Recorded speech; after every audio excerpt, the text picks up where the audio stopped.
What's your name? My name is Peter. From? I'm from Polokwane, Turfloop. Turfloop. Yeah. All right.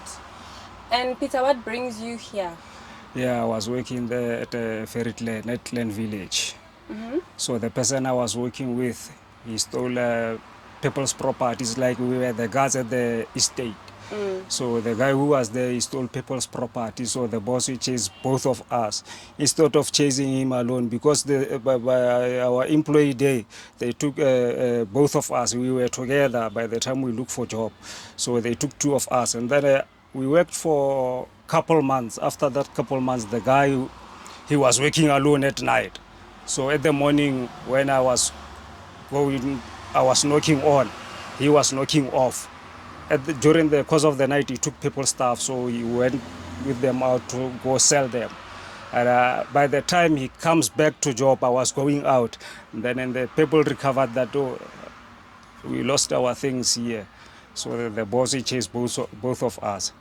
But after that, I got stressed. Then I started smoking drugs, started sleeping at the street. I couldn't have some money to pay rent. I couldn't manage to do things I was doing before. So now it's really hard for me. I've got I can say I'm a little bit educated, because I know I can do crop farming, I can do stock farming, is like agricultural things. Yeah, that's things I can do.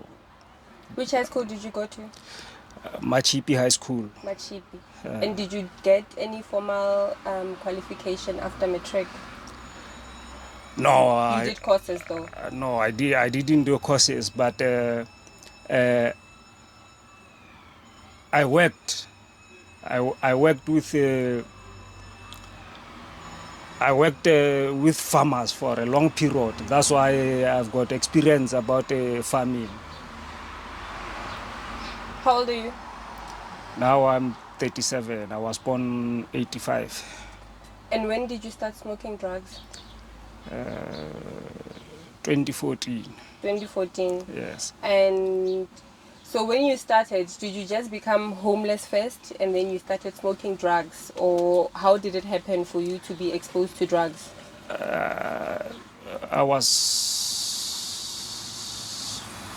Firstly, I was homeless because I lost the job. So I couldn't manage to go back to Limpopo. So I've been stressed, and then I started smoking drugs. But that wasn't my aim.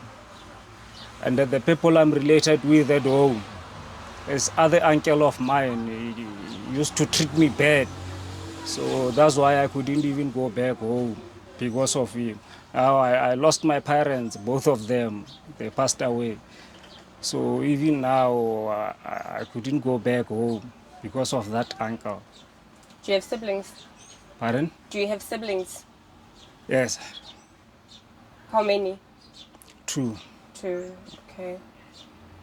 And what kind of childhood did you have? How was it like growing up? No, they grew up perfectly, because their granny is a good person. So you were raised by your grandparents or your parents? Me, I was raised by my grandparents. Okay.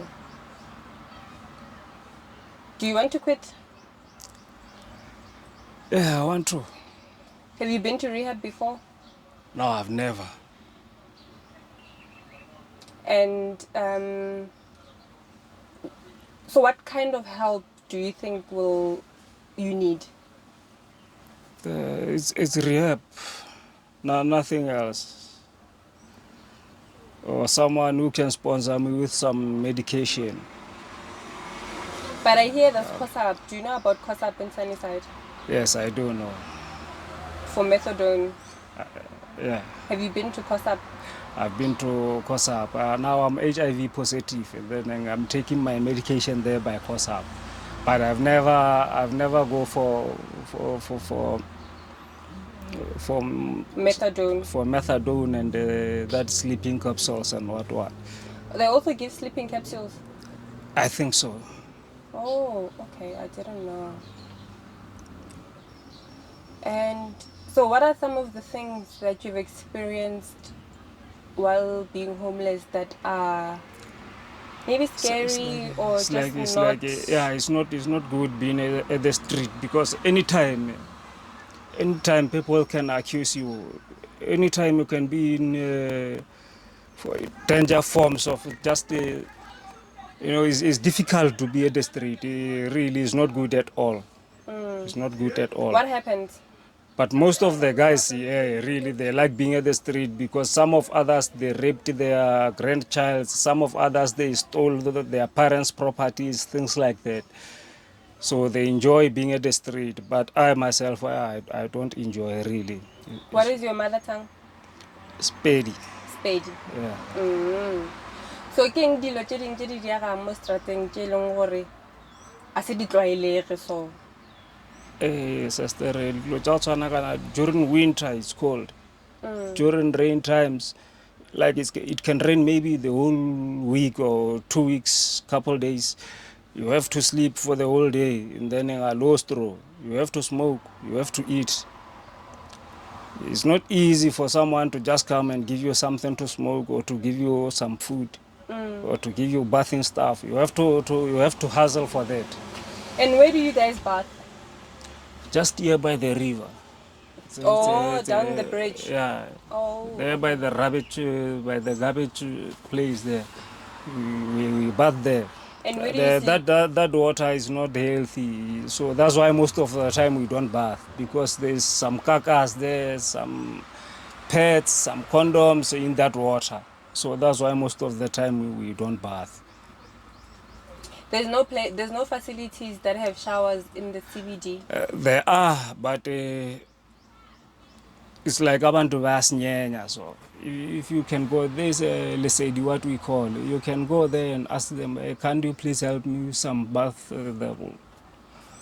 They can just look at you. No, we can't do that, but we can maybe make you some coffee. Give you 2 slices and coffee, you drink, you go.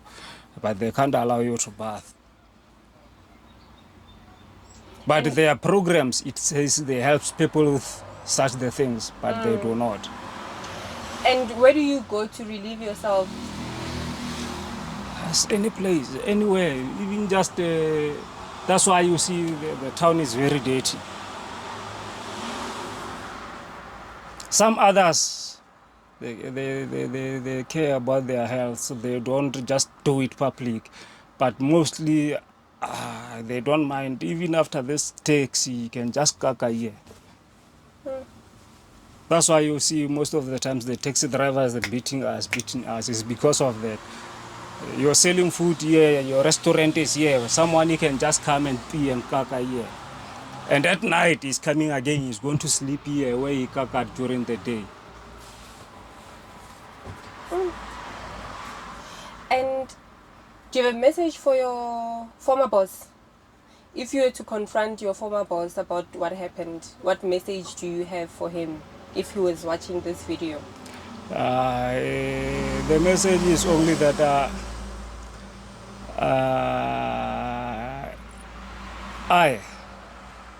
I just want to see him and speak to him face to face, because I know nothing about what happened. I don't know the story about the stolen stuff. And the thing is, if he did that because he was crossed, but during that moment, I just want him to forgive me and give me my job back. But if he can't do so, it is only that he must just forgive me and tell me that he forgiven me, then I'll be free.